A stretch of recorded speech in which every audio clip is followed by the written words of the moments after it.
Welcome to Hameen Royale. This is Eric Grissom. And I'm Dan Johnson. Eric and I will be rewatching the iconic Twin Peaks from the pilot through the return and everything in between. If this is your first time watching, or if you're a longtime fan, you can watch along with us as we dive deep into the strange and wonderful world of Twin Peaks. We live inside a dream.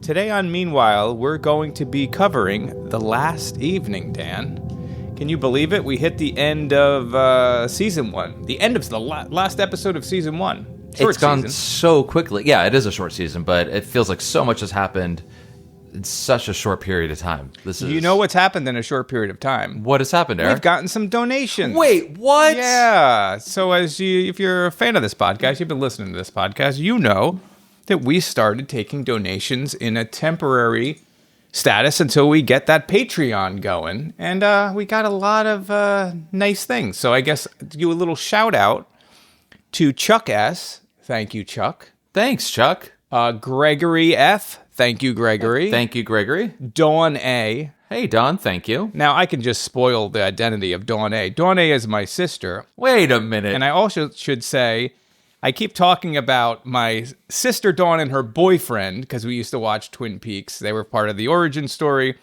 They got married, so it's literally her husband. So it's so every time I refer to him as her boyfriend, she's like, he's, we're married at this point. So thank you, Dawn. And thank you, John.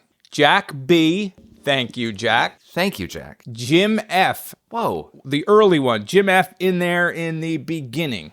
Right in there. The OG. He's in the Founders Club. You're all very generous. And all that money's going towards hosting. So, Dan, you were going to say something. That's what I was going to say. Yeah, thank you so much for donating. It's really going to help us keep the show going. Eric puts a lot of time and effort into making this sound as good as it does. So the tools for that, the hosting, to make sure you get the podcast on a weekly basis. Really appreciate everyone helping us out here to keep it going. We love doing this because it's a lot of fun, but it's even better when we know that there's people out there that care about it like we do. And it's even better when it doesn't have to come directly out of my already empty pockets. I mean, sometimes we're going to be buying red Corvettes. We're going to be buying 10 grand worth of Coke, and it's going to be a beautiful day. That's why I've invested all of my money in cocaine. So tariffs be damned. The price of Coke is going through the roof. Wait, do they also put a 20% tariff on the cocaine coming across the border? No, they let that one slide. No, we're not here to talk about tariffs. This is The Last Evening, Dan. This is written and directed by Mark Frost. This is the first and only time that Mark Frost is behind the camera. And it's a bummer, too, because I think he does a great job with this episode, as we're going to talk about. And it would have been interesting to see him do some more episodes in season 2, but we'll get there. We'll talk about it. Does a great job. It's a nice little bookend, right? You got David Lynch in the front, Mark Frost in the back, and a good times in between. Yeah. But as the two creators. I think it is great to see Mark Frost get to execute a vision. So, take the entire thing from beginning to end, write the script, execute it. It is, I'm very much looking forward to this conversation for a change. But no, there's some camera things that are different. The way that things are staged, the way that the story is broken down feels a little bit different than the previous ones we've had before. And maybe this is just part of Mark Frost's magic. Do you know that he wrote the Fantastic Four movies, The Rise of the Silver Surfer and the first one? You often cannot blame the writer for how the movie turns out, so that's okay. Also, On the Air, which is another Lynch Frost thing that happens after Twin Peaks, as well as he'll leave to do a movie called Storyville in season 2. Oh, wow, yeah. We'll talk about at some point. But for this first season, Mark Frost, I think, is pretty much running the show because Lynch is off there doing one of the greatest movies ever. It premieres on Wednesday, May 23rd, 1990. So we've already moved. Now, this is a Wednesday. So pilot premieres on a Sunday. Yep. And then it switches to a Thursday. Right. And now we're going to have the last episode on a Wednesday. It's not going to be the first. This is not the first time, and it won't be the last that Twin Peaks will get a new night and time. It is strange, though. I mean, as we've seen week to week, it was doing pretty well. I mean, not the numbers were dropping somewhat, but it was still doing very well. Yeah, no, it was I holding wonder its own. why they moved because it. ABC doesn't know what to do with the show. I don't think Apparently. ABC thought it was even going to get past the movie. Yeah. And then when it did, they didn't really know what to do with it. So anyway, it's Wednesday. It faces down a Wednesday night movie called How to Murder a Millionaire, Ooh. which seems appropriate in today's times. First the brakes in my car, and the attack of the killer hot tub. Police! Put up your hands! And a repeat of Night Court. Now, it almost beats Night Court. It's Oh, like man. So it's a repeat of Night Court. It's like a 12.6 to a 12.7 rating. Oh, no. Just, but healthy second place for a new night. A lot of people, like, this was huge. Like, I think when this premiered, that's when the whole cast was on Donahue. Well, here they are. That is the most talked about, most written about, most controversial show on television this season of What Do I Speak? And who killed Laura Palmer? Do you know? Please welcome the cast of Twin Peaks right here. Which I would recommend everybody watch that. You could find it on YouTube. It's amazing. Leo's hair, Eric DeRay, is just fantastic. It's like this huge lion's mane of madness. Most of the cast is there. It's great. Mark Frost is there, and you find out that they get the green light for season 2. Well, are we picked up or what? Tell us, Mark. Well, I just got a phone call. We've been picked up for the fall. Well, that's Joe. Oh, It's my awesome. goodness. I have it bookmarked and ready to go. I feel like we should almost do a separate review of the Donahue appearance. We'll put that behind the paywall. Don't worry. Yeah, it's great. But no, let's get to the last evening. Let's do this. I feel like I've said too much. I want to get into this thing. The birdie starts pecking on her shoulder, pecking like love pecks or something, you know what I mean? So Leo, he's doing a number on her. But Laura, she's screaming about the damn bird. So Leo takes out a chip, puts it in her mouth, and says, "Bite the bullet, baby. Bite the bullet."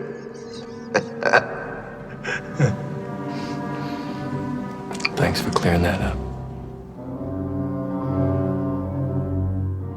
Yeah, well, let's start off inside Jacoby's office. James and Donna are searching for a missing tape from Laura. Eric, tell me what you thought of this. Well, first off, this whole episode is still the same night as the previous episode, which is just crazy. It picks up immediately after. Yeah, like there's no time. It's the last evening. Yeah. But it's phenomenal to think about all the stuff that goes on, and it's the same thing. And it's also cool to think of like the first season as it's a week from her death to, this is a Thursday. She dies on a Thursday. And when you look at Fire Walk with Me, it's a week before she dies. So you get that little symmetry there, which is very cool. That's great. I like this scene, the way it opens, and you get like the wall, and it looks like the Hawaiian beachfront or whatever, and the beachfront, and you hear like the sound of waves coming in and birds, but then it's all an illusion. You get obviously this collection of tiny umbrellas. He's got a treasure trove of stuff. It looks like something a serial killer might collect. You've got the necklace, you've got the cassette tape. Only other note I have on this, it's a very kind of a short scene, is my mom had that wicker chair. It's got like that wicker chair. I feel like wicker chairs had their moment in the 80s. Yep. And you don't see them anymore. No, they came back. Rattan and Wicker came back a bit, but yeah, that's very, very. Yeah, I don't really leave my house. Okay. I'm saying like you don't see them anymore. Like You don't see them anymore in your house. flipping through the, Bed Bath & Beyond catalog or whatever. Also sad news, Bed Bath & Beyond doesn't exist. I think that it's a very long hold in the opening on that sunset wallpaper. Yeah. It goes for a very long time, but you get that what seems like ambient sound of Hawaii in the background, just to reveal. I mean, you pretty much figure out within seconds, like, oh yeah, we're in Jacoby's office. This is all Jacoby the whole way down. But it just layers upon layers of this obsession with Hawaii keep coming up. Like you said, they find this box filled with little drink umbrellas, the little paper umbrellas, and each one has a tag on it describing a moment in time in his life and when he had that. But even the box is covered in puka shells, which is like another Hawaii thing. This whole thing is just a sick obsession. He needs to see someone about it as well. The whole thing with Donna hitting the in-wall sound system and not able to, like, keeps changing it. It's like, then it's ukuleles, and then it's like this other music. I just thought it was a sort of funny moment in a way. There's always music in the air at Jacoby's. This is absolutely true. She hits it and immediately is like, James, what's happened? It's like, just relax. You're going to be fine. And she says, try hitting it again, because that didn't occur to her. Yeah. She didn't like twisting the dial, nothing. Just like, oh my God. But then he just starts, he shoving down. he got that sweet 4-track there that he adjusts. But yeah, then they head off, and what we now know is a cocaine fuel motorcycle riding off into the night. And Bobby comes out of the shadows and shoots finger guns at them. But he's not the only one to shoot finger guns in this episode. So we'll see that later. Meanwhile, at the gazebo, Jacoby arrives to figure out who is sending him on this wild goose chase. Damn that Jacoby suit. Like, I don't know if I just didn't notice it or make a note of it last episode, but that's a whole vibe outfit. Like everything. Everything's happening. I feel just want to chill with Jacoby all night. Layers on layers on layers, yeah. I like that when he gets knocked out, so we don't know who this person is, mystery person. It's the same person that was watching him in realization time at the ending there. And the way that he knocks it, he knocks him out first, and it looks like, he just kind of clocks him. But then his arms go up, and he does this motion that I want you to file away in your memory for the season 2, episode 1 opener. To see if you recognize a thing. And the other thing that I want to talk about here is how cool the audio design is on this, because we introduce this like banging sound. It's like bum.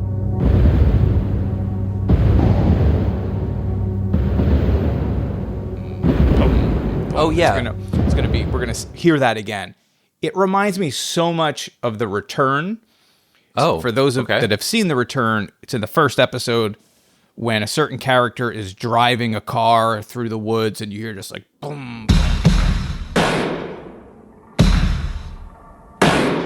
Is that sound effect is happening when Jacoby is laying on his back and we zoom in on his eye? Is that? Yep, and then it's going to come in again for the that is bust. Now that you mention it, that is unlike any other sound cue that we have so far. So it is pretty jarring, and the sense of danger that what's happened to him. I like Jacoby walking up to the gazebo, and he's almost like rehearsing what he's going to say to Laura. Well, whoever it is, he doesn't quite think it's Laura. But whenever Maddie turns and he sees her, it's like his breath is taken away, and that look on his face. And has a heart attack because his heart was broken. And has a heart attack right there. Oh, poor guy. And just Jacoby there on the ground on his stomach, reaching out for help as Donna and James show up to pick up Maddie and head off.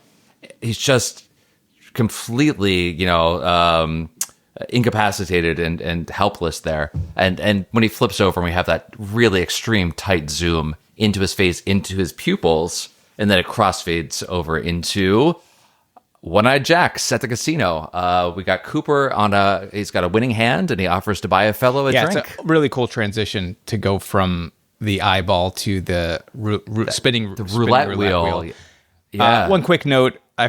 In the last scene, of course, James has got to ride off alone because he's always alone. Of course he does. Poor James. I don't know if you picked up on it when Ed is losing his shirt there at the roulette wheel. I feel so bad for him because if you listen to the audio, like one of the hospitality girls is like, "Sorry, mister, I guess our date's off," and he does this whole shrug and he's like, "Oh yeah, whatever." Cooper, obviously it's that Cary Grant thing, or he's like James Bond. I feel like in this, very much more, especially when the hospitality girl comes over, whispers something in his ear, and he's like, "Maybe later." And freaking Jacques biting his tongue like he's just such a savage beast. I love it. It's just a cool thing. I like that Cooper wins Jacques over with it just takes a generous tip and the idea of a cocktail. And I imagine it would be something with like one of Jacoby's umbrellas in it, something in a... a nice Mai Tai and a big curvy glass would be great. We got Ed is still looking like a discount Burt Reynolds, though. I cannot get over it. It's so much. The hand that Cooper that we see Cooper play of blackjack. We have a Jacques with a king revealed and one hidden.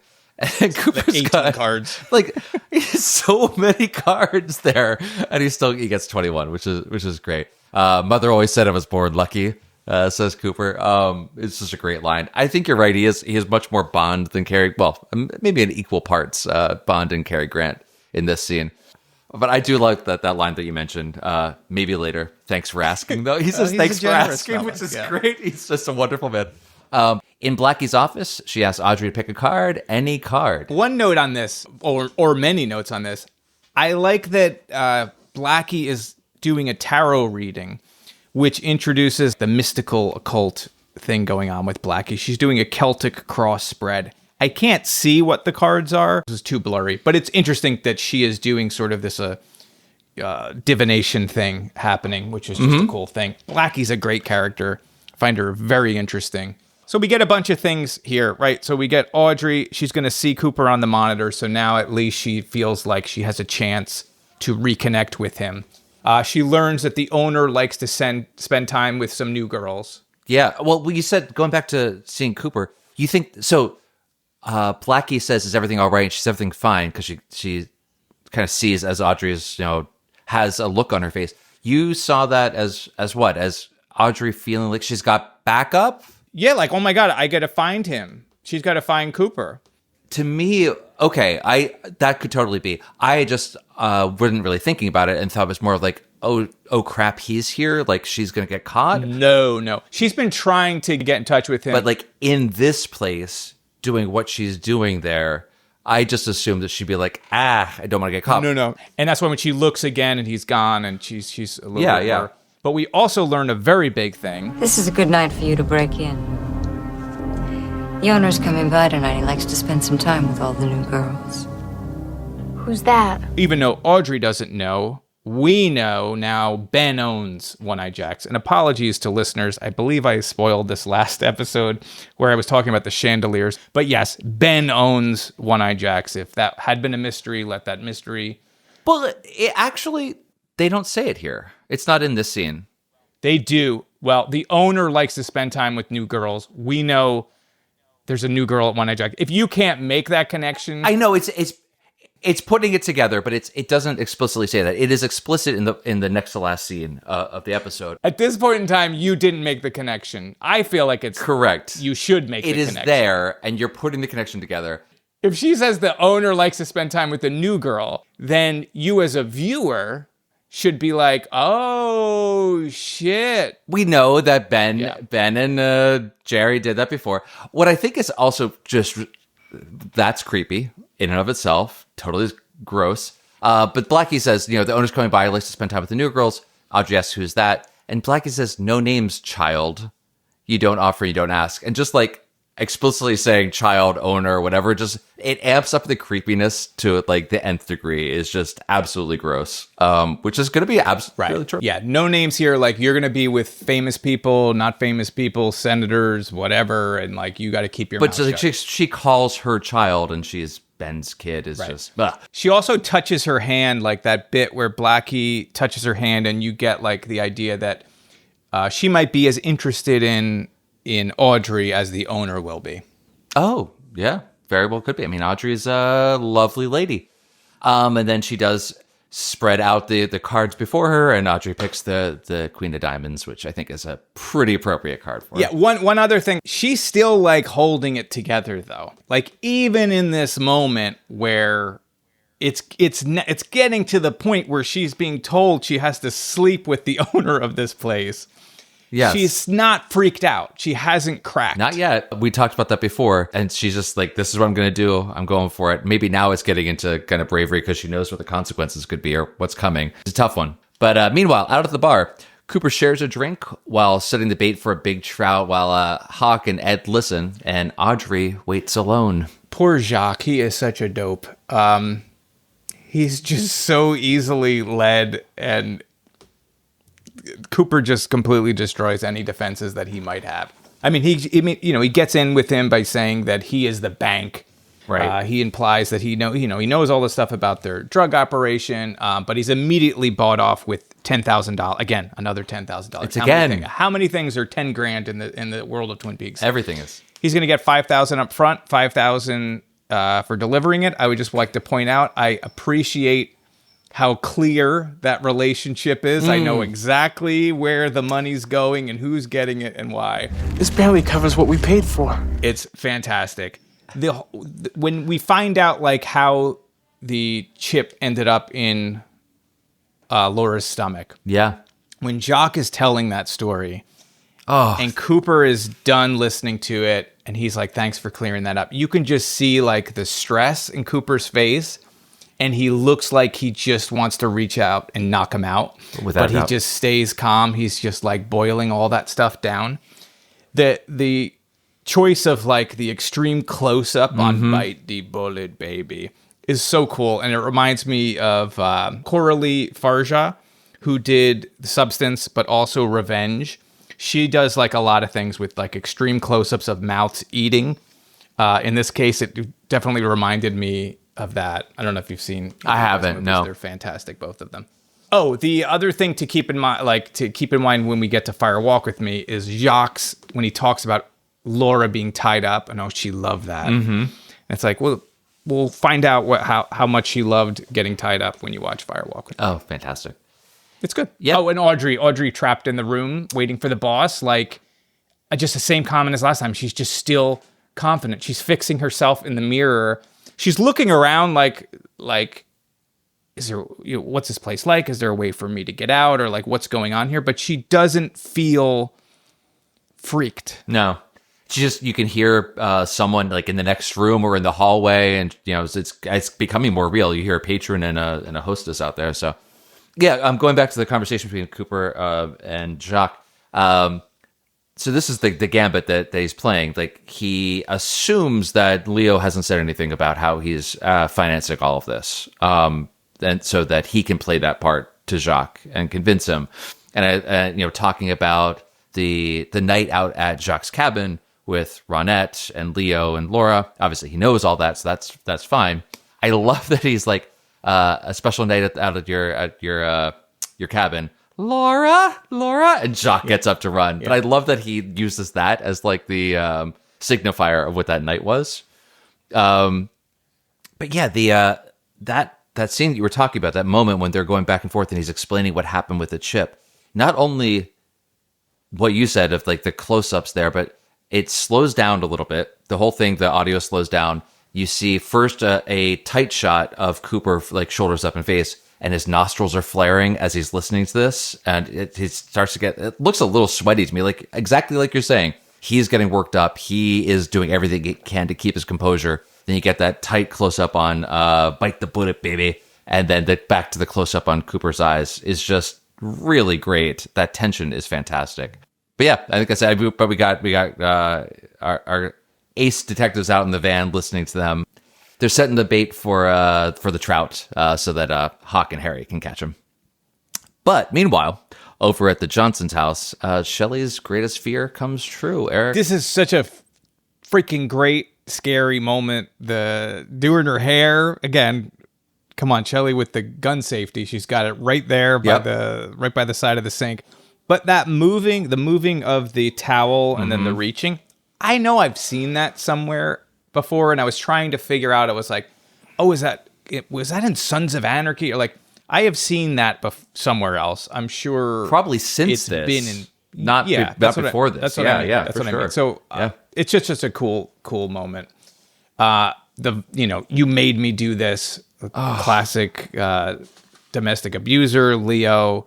He's a scary guy. Like, say what you will about Leo. I find him to be perfect, like villain, and just a terrible force of nature. Yeah, physically menacing. Yeah, absolutely. No, I think you covered everything there. That towel pull, she just happens to get soap in her eyes. Just poor Shelley. Next, though, we head over and see Sheriff Truman and Deputy Andy waiting in the cop car. They're waiting for that trout to swim upstream at the water processing plant. And Eric, a hero is born. They really ride this fish metaphor. They hard. really do. Yep. There is several back and forth. Like, I'm driving that trout up street. You better bait that hook, and I'm going to get it in the car. We're gonna. Where's Harry? He's downstream. Yeah, he's downstream. We're gonna fillet this thing, but where's Cooper gonna be? He's not gonna be like whatever. It's fine. It's great. I love the look of this shot. Mm-hmm. The blue light that is in the background as Jacques' car is coming down to this like industrial looking. I forget. It's a water processing plant, I think. It's so cool. This is a great scene. Like, the action in this scene's great. I love that Andy gets his moment and he earns his, and it's not the Andy that they say, your daddy's Andy, right? Like, he's, Sure. Are you okay, Harry, whatever. Like, the practice shooting has paid off. I love it. It just, what do you got? No, you're right. And the banging sound is also back. I mentioned that before. Oh, yeah, you're right. Hear it again. You said that the shooting practice paid off, but it's only been a few days. It hasn't been a lot. Right. It's hard for me to remember which one that was in, but I think that might have been Tuesday and it is Thursday. So he got 2 days in there. And it is this Andy just rose to the moment though, without a doubt. This was when his friend's life is on the line, Andy steps up. Regardless if he couldn't hit the broadside of a barn before, he's able to do it now. I love that we're seeing how big the Twin Peaks Sheriff Department is, because we got several squad cars pull up whenever Jacques gets when that fish is in the barrel, or whatever the metaphor is. But yeah, we got a whole bunch of people pull up. Jacques throwing an elbow and grabbing that gun is such a great moment. Harry doesn't even have time to get behind the door of the police truck. And I love that the shot comes from off camera and you see Jacques, get blown back against the car. Yeah. And the reveal that it was Andy. And Andy just has this steely demeanor. First thing he asks is, "Are you okay, Harry?" Like, you're gonna have to call that ambulance. It's not like Andy shot him and was like, "Oh my God, what did I do?" or crying or like tell. No, he is 100% a man of steel. It's fantastic. He is the hero that everyone needed. At the Haywards, the Laura Palmer Detective Agency plays Laura's final tape to Jacoby. Yeah, this scene is very cool. We get the nice transition from the violence of the Andy shooting Jacques to now we hear like Doc Hayward's getting called in with all the crazy stuff that's going on in town, and he's going to be very busy for the rest of the night. We get the famous Laura Palmer mixtape that we've heard Jacoby listen to, but now we get a little bit more detail, so we get to hear that this guy can really light my fire. So you get some of the Fire Walk With Me poem references back in for Leo.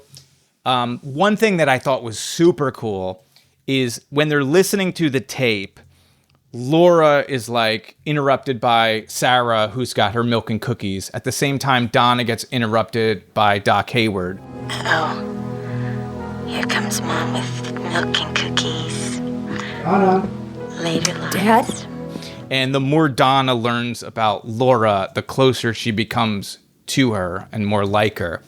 She's even dating her boyfriend at this point, and it reminds me of that line in the pilot, like where Mike's like, "You and Laura, you're exactly the same." And You and Laura, you're exactly the same. You're exactly the same. as the show goes through season 2, we'll see her following in Laura's footsteps in a lot of ways. So it's kind of cool to see that here.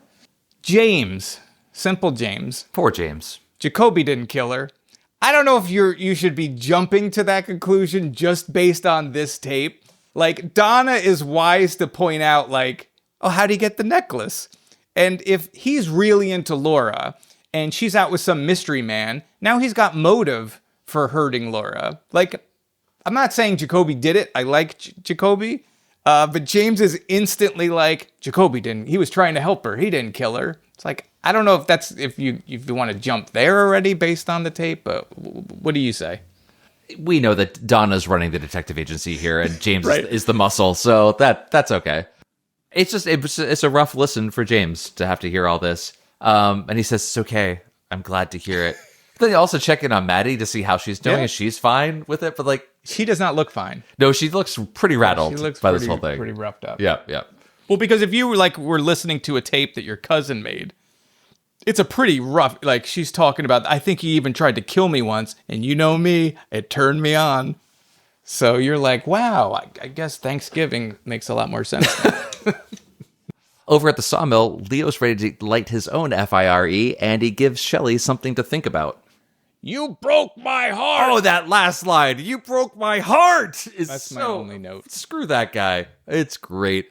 I want to say, you to think of, you have exactly 1 hour to think about what you did to me. and then Bobby's going to be dead. I small note, but I love the dark brown trench coat that he's wearing because that is very much of that time period. I had one almost exactly like that. Everyone I knew wore a duster like that as well. It's just like perfect for that era. I really love that. Small note, totally Well, great. I would also say, like, Leo's plan is open to many things going wrong. So many Like, things. He's tying Shelley up in the I forget they say the name of the place. Drying barn, I think. But there's Yeah. still people at work because Yeah. we're going to see them later when we go to the mill to look for the missing ledger. Yep. Like somebody could just walk in and see Shelley tied up there. I mean, we don't have a ton of time on the clock. We have an hour, I think he says. Sure. But a lot can happen in that hour. And even to get Catherine there is also playing it a little close. She hits traffic. That one of those lights doesn't turn on that I'm such a big fan of. And she misses it. She'll arrive after it's caught on fire. Absolutely. Or, what happens. She's there, sees Shelley, and knows what, it's Leo being impulsive. I don't think he's not the brains of the operation. You know that Leo, he's so impulsive. There's just Shelley all tied up there, with the gag in her mouth and everything. It's just, again, she's the actress. Machigamic. Incredible. Just great. But over at the Hurley household, we got Nadine all dressed up with nowhere to go. Now, I left this out of the previous review because I didn't want to sort of spoil things. But if you think back to Realization Time, when she's watching Invitation to Love and eating bonbons, she looks at her wrists. Does she? Oh, wow. It's like she's experiencing suicidal ideation. She's going to foreshadow what she's going to do that evening. Oh my gosh, yeah. That's great. Check, get him, whatever. And then she looks at both her wrists, and then Ed comes in. I didn't notice that. That's amazing. Yeah, you will miss it until if you watch it again, it's a very sad and poignant moment, this whole thing, and we're really presented with like how much pain and sadness that she's in, and how she's all dressed up for it too. Like, it's just it's a hard scene to watch.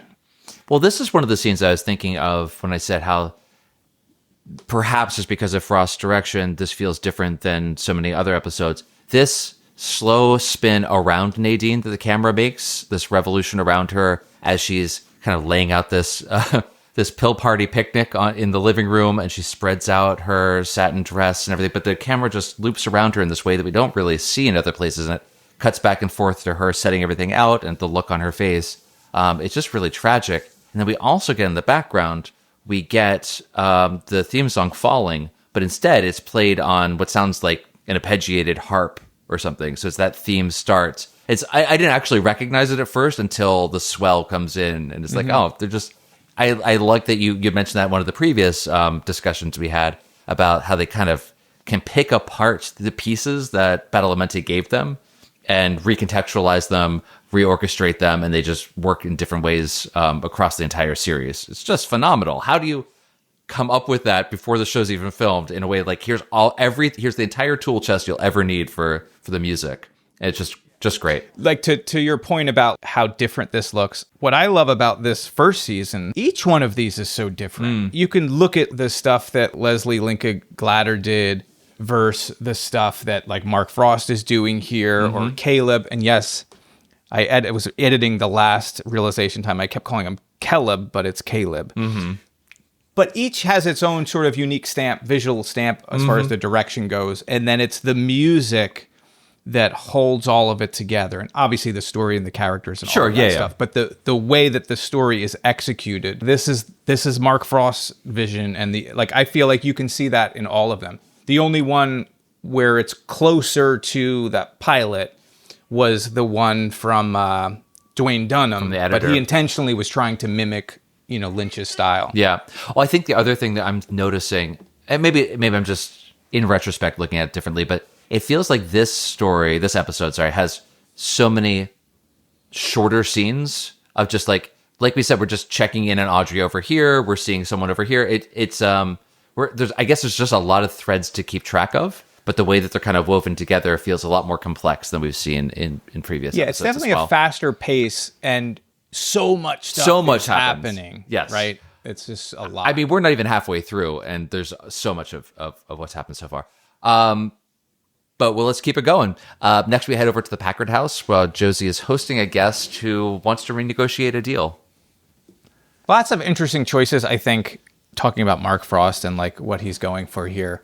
Like, there's really cool shots like Hank's reflection in the mirror that you see when he's doing that scene with Josie, and then obviously you have the stag horns like right over his head that just comes out really well. Yep. We learn a whole bunch of stuff here. More if you were thinking Josie was going to come out clean, now we know that she had her husband killed.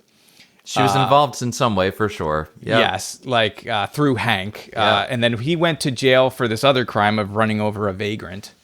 But I'm pretty sure that's not how it works. Like, it's not like you can't go to jail for 2 crimes. Well, so do we not get the timeline on how that works at some point? Before you add the other detail, just from this scene. Yep. He's like, what if somebody went to jail for another crime to avoid being implicated in a greater crime, right? Because he kills him with the boat explosion and he hits a homeless person or a vagrant and he goes to jail for it.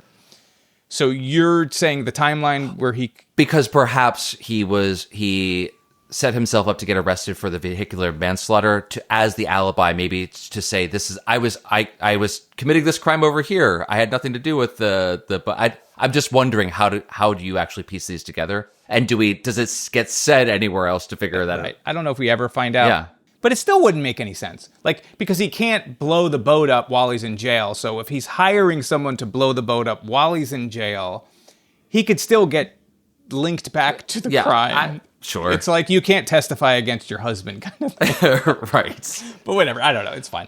And I don't know if we ever find out who the vagrant is. I mean, maybe it's I don't know if it's in one of the newer Mark Frost books, but I don't know. I don't know who the vagrant is. Gotcha. But anyway, Josie, I think, holds her own in this scene pretty well. She's like, we had an arrangement. That's all she says. He does the weird Blood Brothers thing, but she doesn't crack. She's like, I'm paying you what we agreed on. This ain't no $10,000 deal with Bobby in the woods. This barely covers what we paid for. No, this is 9 times that. I mean, it's, Josie is, if nothing else, incredibly strong and impassive in all of this, even if she is ending up to be not the sweetheart I had hoped her to be. And completely forgot that. I mean, I guess I knew that she wasn't who she seemed, but I couldn't recall any of the details at all. So again, all new to me. But yeah, it is an interesting scene that way. It is funny too. As Hank, you mentioned, does the Blood Brothers things, cuts their thumbs. I guess it's just the time. It's the, low resolution video broadcast, whatever. It is the most candy red blood you've ever seen in your entire life.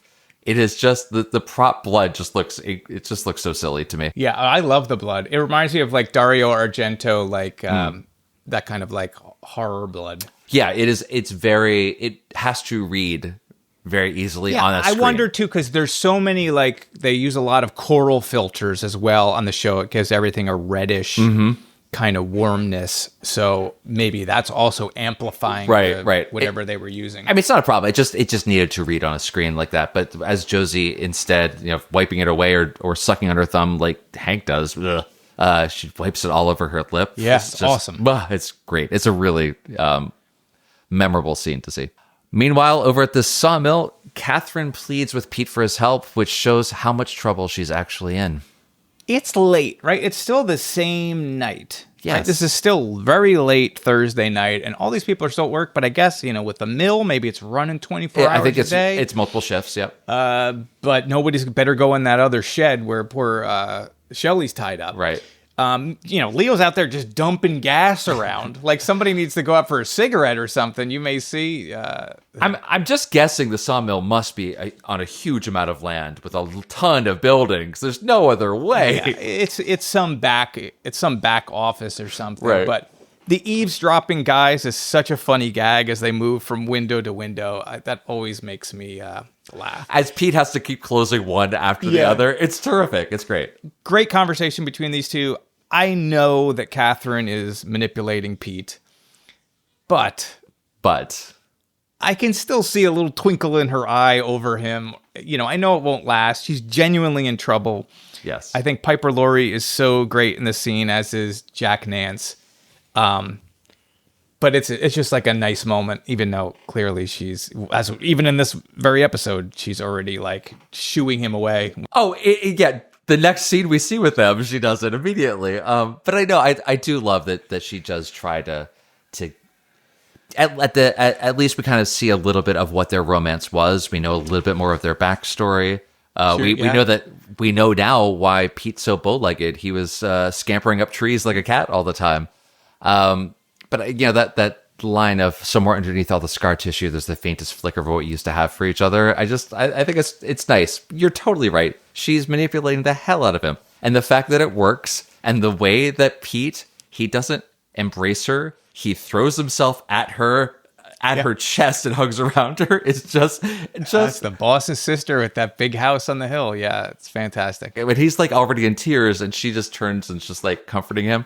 But she doesn't do like an eye roll or anything like that. So I think you're right. Like, yeah, she's using him for her own purposes, but I think there is still that little flicker. She's genuinely in trouble. I also feel like she's genuinely in trouble. She's very vulnerable, and there was a piece of love in some form in her. And in that moment, she's genuine. And the minute she gets a chance to better herself or whatever, it's over. Yep. So even, she may not even be like consciously aware that she's going to throw him down. Yeah, that's totally right. At the sheriff's office, the legend of Andy Brennan is recounted. Lucy tells Andy what's been bothering her, and Bobby makes a phone call. I want to talk about Bobby first for some reason, because maybe while I'm talking about this other stuff, you'll be like, yes, he sounds like he's Bart Simpson doing a fake phone voice. You telling Leo Johnson said to check out James Hurley. Like, or he's pretending to be an adult for some reason. And I know I'm not talking about the Mo crank calls. Right. But I feel like there is something where Bart is talking exactly like Bobby. Anyway, whatever. It would not be surprising. I spent some time looking it up. I was like, how do I find this thing? Because it's ridiculous. Bobby's tell Sheriff Truman that he's an easy rider. Which there you go. It's another Dennis Hopper. You got that painting in the I think that's 100% right. Now that you say that, and we've seen what that photo, the painting in their house with the photo of the Easy Rider, it is 100% that. Something's happened. All right. So it's great watching, obviously, Lucy. I'll leave that for you because I know how much you like her. I do. We do get a confirmation now that she is pregnant. Andy does not take it well. We'll learn why he's mad. But why didn't she tell him sooner is what I want to know. I don't know either. Why is she so mad at him? And, I won't say anything as to why he acts the way he does. There will be a payoff for that. I don't know the answer to that at all. But no, I don't know why this. Because, okay, so starting from the beginning, I love that. Now, again, we have many more police officers than we've seen in Twin Peaks before. So we got them all here. We got Hawk and Big Ed tag teaming, telling the story of Andy's heroics. You get Andy doing the finger guns as he mimes shooting Jacques and then blows them out. I think that's totally fantastic. And as he's retelling this, Lucy's wandering by and listening, overhearing what they're saying. And when Andy shoots his gun, Lucy smiles, and that gives him the confidence to like, okay, go tell him, Andy, take your chance. Yeah, I love how they're like encouraging him and egging him on to go in there. And then when he comes out defeated, they're all like, oh no. There's like that shaking head exchange, which dies. I don't know if you noticed that. So it's like, it goes from Hawk to Ed, and then Ed does it to some other cop who shakes his head, but just sort of walks off frame before he got a chance to pass it around. I feel like it could have went a couple more people, but that extra was like, I gotta leave now. I'm done. So they go into that little kitchenette. They close the I love the sliding doors there to close. Yeah. They Andy, Punky, and they just make out. But then she says, I'm pregnant, and Andy just stares at her. And the look on her face, like she has an expectant look on her face, and then you can see her just being like crushed by him not saying anything. And then when they opens this, they're completely on opposite sides of the kitchen. Like whatever happened in that couple of seconds afterwards. And she's fresh coffee and walks away is fantastic. When she picks up the phone, then, thank you for letting me talk about Lucy. She just picks up the phone. We've seen her answer the phone 1,000 times so far in this show. She answers with, what? Which is not her at all. So you can just see like just how stressed out she is. It's fantastic. But yeah, we got Bobby trying to do the Leo imitation. Is pretty great. And that comes back in just a little bit. But before then, Eric, it's a full house at the hospital where Cooper and Harry are investigating Jock, and Jacoby is out cold. Yeah, I love the camera stuff that Frost is doing here as well, like where Jacques is framed between Cooper and Harry, and then you get that cool reverse shot of, Jacques' injured arm, like sort of framing the shot of Cooper and Harry, which is fantastic. Walter Alkowitz is the actor that plays Jacques. I'm sure I'm mispronouncing his name. He is so good. In this scene, yeah, it's great. He's fantastic. I mean, he pops up in a bunch of other things. You'll see him in other films and stuff, but he deserves a proper shout out. We learned a whole bunch of stuff in this one, right? So we're going to find out that Ronette and Laura had been to the cabin before. We learned they were not nuns. Oh, okay. Up until this moment, I thought for sure one of them had gone to a convent. At least novice initiates, but no, not at all. Perhaps there'll be more nuns coming. But we also learned it was Laura's idea to put the ads in Flesh World, and that she had talked Ronette into it. So we find out from Bobby, like he's selling drugs because of Laura, and now we have like Laura pulling Ronette into the dark world of Flesh World, which is interesting. And we know that Leo hit Jock with a whiskey bottle, and that's sort of where the blood came. And just like Walter Alkowitz's delivery of when they were gone. Lay on the girls, they gone. I didn't actually know what he said at first. I had to play it back and then turn on the subtitles. But yeah, gone with like 12 O's. It is so great, right? So yeah, he gets knocked out. He passes out. He comes back to the cabin. He's not going to be able to provide us with much detail. All right, so Doc Hayward is talking to a Dr. Johnson. When they brought him in, he was rambling incoherently. These things he said to you, they're pretty incredible. I know. Let's hope he pulls through. Well, he's stabilized anyway. I am convinced that it's Mark Frost, the voice. It sounds exactly like Mark Frost. Now, when it pans over to the doctor, it doesn't look like Mark Frost. So I'm thinking Mark Frost did like a voiceover or whatever. I contacted Mark Frost, and he does not remember. So I told him, and I'm telling you, it's Mark Frost. So it's a nice scene. You get a back and forth between Warren Frost and his son. How great is that?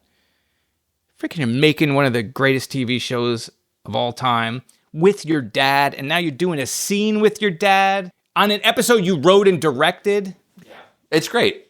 What a dream. Fantastic. But yes, and it took everything from me to be like, why didn't you answer my other question about what's the $10,000? Is Leo fronting them the drugs? This barely covers what we paid for. And now it's Leo. Who's he buying the drugs from if he's not buying it from the Renault brothers? Yeah. Who knows? They're just muling it over the border. But anyway, that's all I have on that. That's great. We do also know that Jacoby, before he passed out, was mumbling some pretty incredible things, according to Doc Hayward. I do like also, after Harry and Cooper are done interrogating Jacques, they're talking about it, like, what do you make of this, blah, blah, blah. And he says that Jacques' too stupid to lie, which I think is just a great line about him. Like, kick a man when he's down. I also love that Jacques just doesn't even ask for a lawyer or anything. He's just giving up whatever information he has. There's no immunity talk. There's no, like, forget it. He is just having a ball. He's having a ball talking to about the thing. But yes.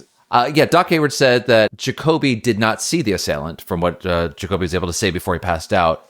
He didn't see him, but he says that Jacoby saw Laura Palmer standing by the gazebo at Easter Park. So he tells Cooper that Jacoby saw. Because that'll come back in just a little bit. Back over at the Packard house, Pete and Catherine are searching high and low in the library for the ledger. I just love how happy Pete is about Midge Jones, and like when he just gets lost.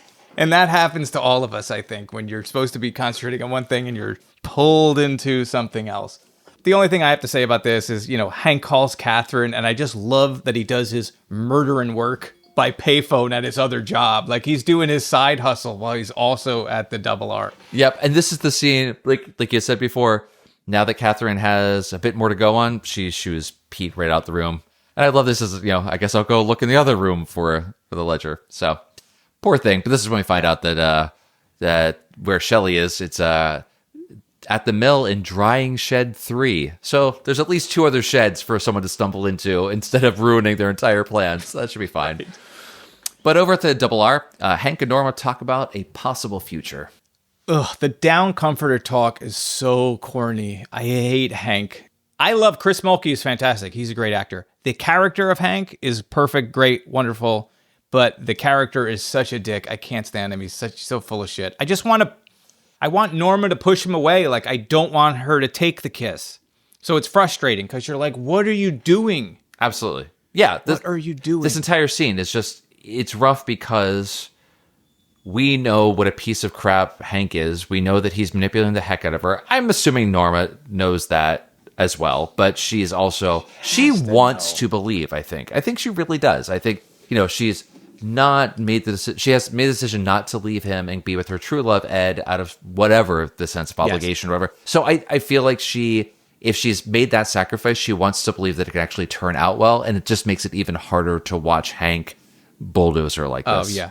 And I would add this as a small business owner. It sucks being a small business owner, so I can see her from when before he does this whole kiss thing, he's talking about building the business up and like helping her because it sucks for her. She's one person running this whole Double R diner, handling all the bills, all the orders, and like all the stuff. So like to have someone come in and help you with that has a lot of value. So it's not just, she's wooed by him.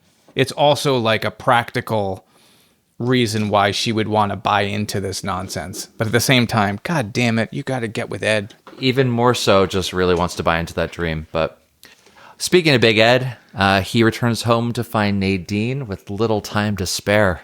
Yeah, I don't have much other than, Ed is clearly broken up. It's a sad, emotional scene. I kind of covered it before with it, but it's rough. When he's holding her and like stroking her hair and saying, "Stay with me, Nadine, please don't go." Yeah, you absolutely feel it. It's, to have these 2 scenes back to back, Norma with Hank and her obligation there, Ed with Nadine and his, obviously loves her. If he's not in love with her, he still loves her, and calling for the ambulance there. It's just, it's rough. But then we head back over to the sheriff's station, Eric. Lucy relays a message to Cooper, and James has to answer some questions. Yeah, clearly not Leo calling. Clearly not. But why anybody would believe that was... Well, Lucy certainly would believe. Well, it was Lucy. That's why. It was Lucy. Yeah. Yeah.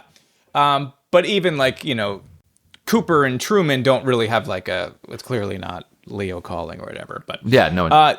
Lucy gets some details. We get the clock. It sounds like the clock at Easter Park. So everything's going around this gazebo, Easter Park area. I guess Jacoby's office is right there near Easter Park. James is finally doing the right thing, right? He's bringing the info to Cooper, but they got him for drugs. Yep. Less drugs than I remember Bobby shoving in there to begin with. It was a big... it seemed the same to me. I don't know. It looked remarkably smaller for me. Because if you watch that scene where he's putting it in, it looks like a giant thing of drugs. And then when they like roll it out in front of him, and he's like, "You got to start being honest with me." It looks like it's a quarter of the size. Well, what had happened? We didn't see this. It got absorbed by the gas. No, Bobby went back and had second thoughts and blew half of it, and then put the rest back in. I mean, that's just you don't need that much to put him away. So it would have been a waste. At the same time, we get Leland coming in this scene too, right? Yeah. So he's getting all crazy. He found out somehow. I'm assuming some other cop or. He's listened to a scanner, whatever. He knows that they've made an arrest for the murder of his daughter. So he is laser focused, completely crazed. The way he turns and says hospital, just like, oh, that's why he was sitting there on that couch. Just, Jesus, this guy's unhinged at this point. I like the way that James Marshall plays this scene, right? Where he's thinks he's doing a good thing, and then the weight of his actions really start weighing on him. I think he did a really good job with that. I still feel Cooper and Harry are a bit rough on James, considering he's a bookhouse boy. They use this guy to beat up on Bernie Renault at times, and now they're like, you better start being, what are you, taking the law into your own hands? We need you to take the law into your own hands next Tuesday. You only do that when we tell you to, right? At One Eyed Jack's, the papers are ready to be signed, and Ben wraps up some loose ends. The Icelanders are still singing. Yeah. Like at the start of the scene, they're still going. Well, now we're just taking care of business. Like Hank is black flagging. Is that what he says? We're going to put the black flag that little firebug. Leo's going down. He's going to get a house call. It says, and the look on Ben's face when Ben says, to go ahead, just the smug, self-satisfied look on Ben's face is absolutely perfect. He's got everything he wants. Ghostwoods, the papers are being signed. The mill's going to go up in flames. He's going to get away with this all scot-free. And he's in his favorite place in the world, apparently. Like, he's just, a grin ear to ear, a smarmy grin. I like that Hank is like calling the One-Eyed Jack's office. Like if Leland, if Ben was in some other room, like somebody, can I speak with Mr. Horn? Hold on a minute. And then they have to go find him and they got to break. Like, it's just funny. The way they just always get each other. Yep. There's a lot of convenient phone calls throughout this show. At the Johnsons, Bobby comes looking for Shelley, but finds Leo instead. Is there something I could help you with? Oh, boy. I mean, that's also a fantastic line to quote around your house. Music cue in that is great. Shelley, are you here? Shelley's not here, Bobby. Leo, man, am I glad to see you. Is there something I can help you with? I mean, he's freaking got an axe, so it's just fantastic. The only real note I have on this is I love that Leo is watching a taped version of Invitation to Love. Now, likely it was Shelley, right? She's catching up on what she missed at work, and it's still running. But I'm gonna say it's Leo. He's real into it. No, actually, that's not what happens. I had to go back, and I wish that was the case because that would be so much funnier. It's when Bobby gets pushed by Leo into the TV, he hits the VCR and turns it on. It was static on the TV before Bobby hits it, and then you hear the VCR go in the background. Because I thought at first it was the same thing. Actually, no. I will say at first I thought it's just playing again. Like, it's the only thing that's ever on. But then you hear the VCR actually in the background. It was a tape. Yeah, it was great. Because that particular episode played earlier that night. But I like the idea that Leo was watching it. Waiting for Bobby to show up. Right, to catch up on his own. But yeah.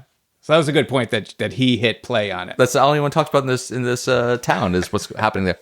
You had mentioned before about David Lynch kind of wanted to steer away from the parallels that were happening in Invitation to Love. And this is one example where it's just like the thing on screen is the thing on screen. And it's just, it felt so over the top. Like it felt just not over the top. It felt so on the nose. It was too much. Yeah. So I wonder if this is the point where Lynch was just like, we're done.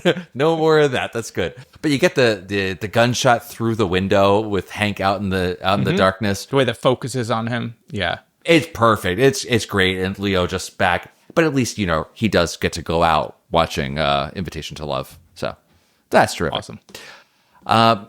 Eric, things are really heating up at the sawmill as Catherine arrives just in time. So much of this is like, come on, Catherine. Like, she takes too long to figure out what's going on. But she's doing her math in her head and saying like, I can't hear you with that thing in your mouth.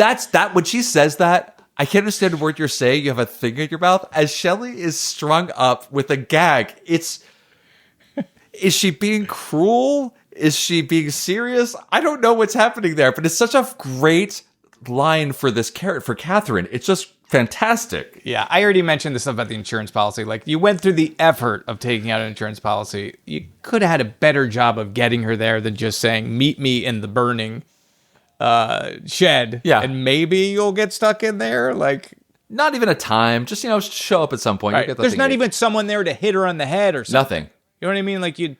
Right. Actually, you're totally right. What was the expectation? She's going to walk in there, look for the ledger, not see it. The place goes up in flames and she walks out? Yeah, I don't know. Okay. I'm very suspicious about Leo's ability. These guys aren't good. Hank is not a good criminal, and neither is Leo. Let's be honest. I guess not. It's like amateur hour. Yeah, you're right, though. Catherine does take her sweet time. She just seems completely unbothered by the fire that's starting. Like, the timer goes off, it ignites the thing, and then it explodes again, and the flames start whipping around. But until that, she's like, be quiet. I'm trying to think. It's just like, okay. But she does have a heroic rescue, grabs that axe, and gets Shelley out. So, karma points to Catherine. Back at the hospital, Jacques gets tucked in for an eternal sleep. Jesus, Leland. That look on his face, like the cry, like the screaming, whatever, and then it just goes silent when the alarm goes off, and he just flips. And he just switches, and it's just frightening. Absolutely. I mentioned so the same much thing. is happening. Yep.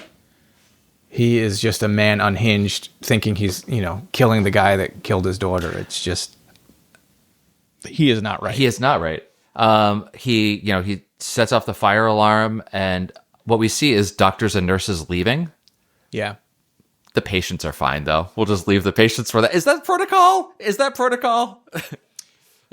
It's very much like a Godfather 2 scenario when they were trying to kill Hyman Roth. When they're trying to kill Hyman Roth and all the people are leaving and the guy goes to kill him with the pillow. Yep. Yeah. Pete goes looking for Catherine at the mill, willing to do anything to save his wife.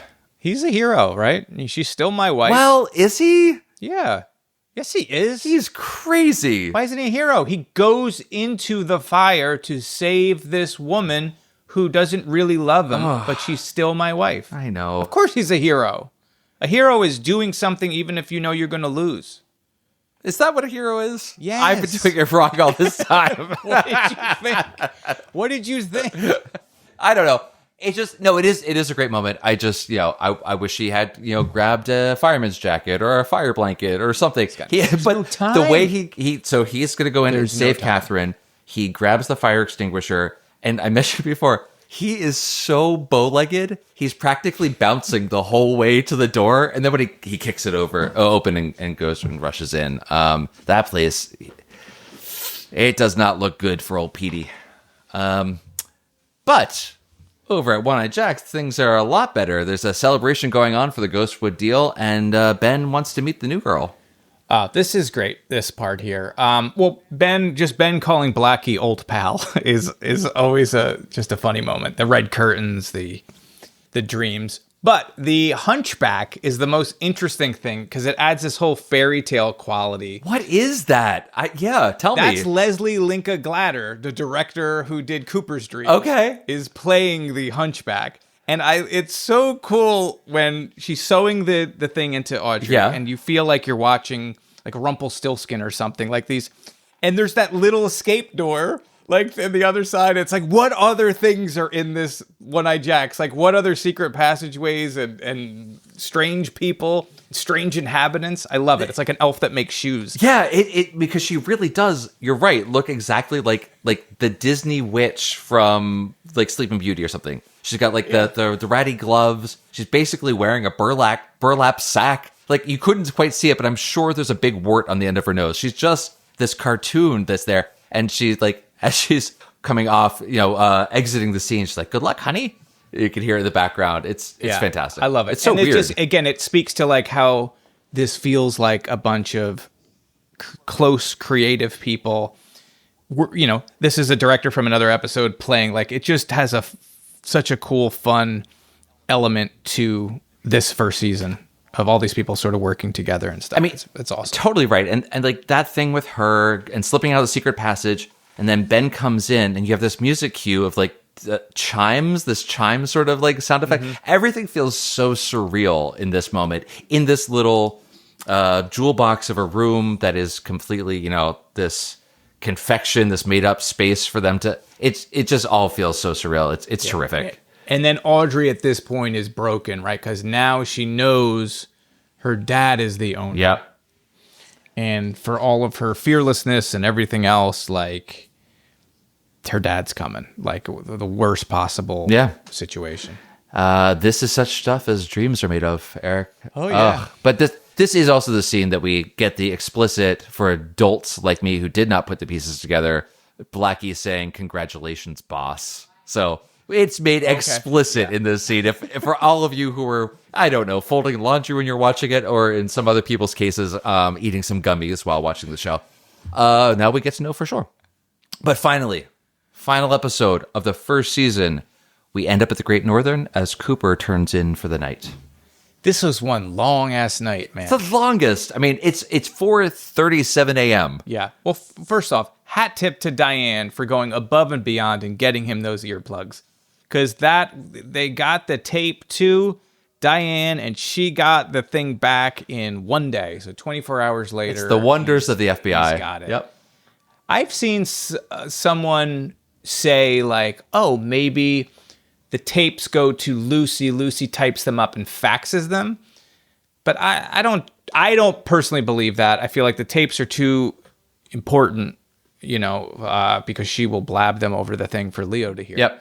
That's true. But they would have, I think they would have, like, FedEx in the 90s, like, they had same day courier service. Sure. And you're dealing with an FBI case where time is of the essence and whatever. So and you got to have if it. you don't get your ear pillows, you're not going to get this. Yeah, Yes. It's absolutely, yeah. But it's great because they left that that line in, because it doesn't matter. Like, you're not going to, you could have easily cut that out to avoid, like, people like, why could you, it's all good.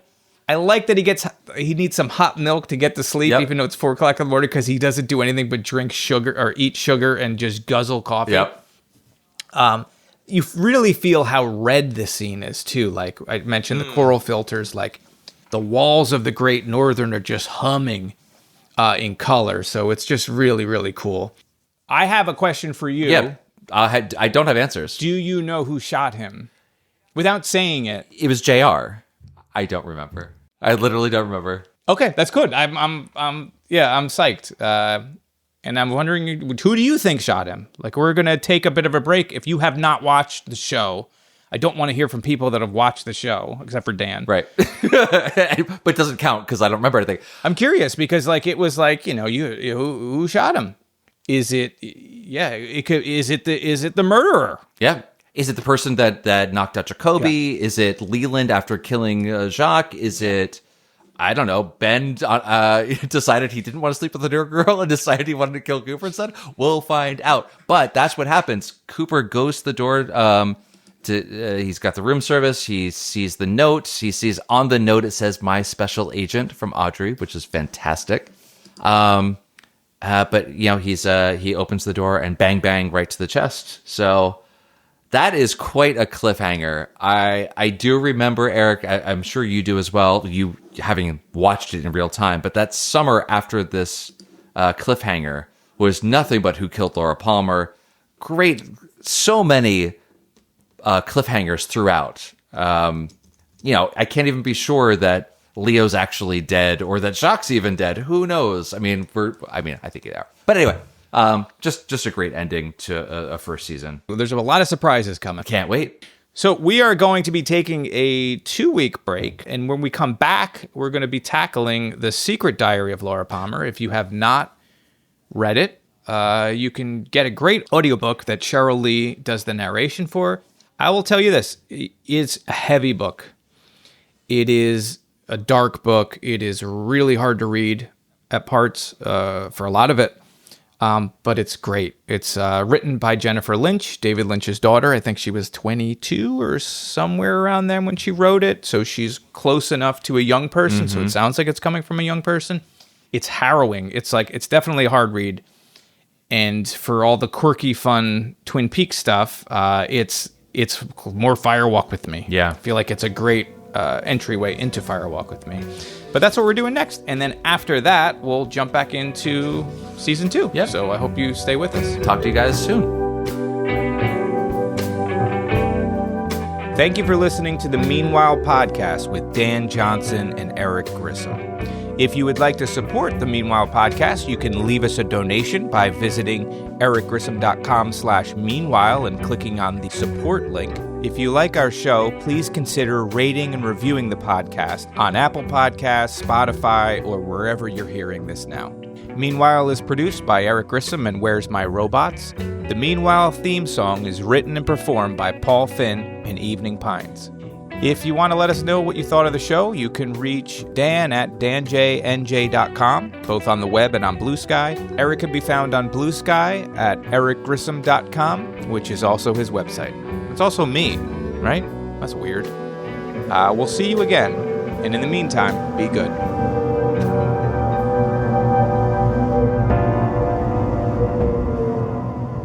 Listen to the sounds. Meanwhile.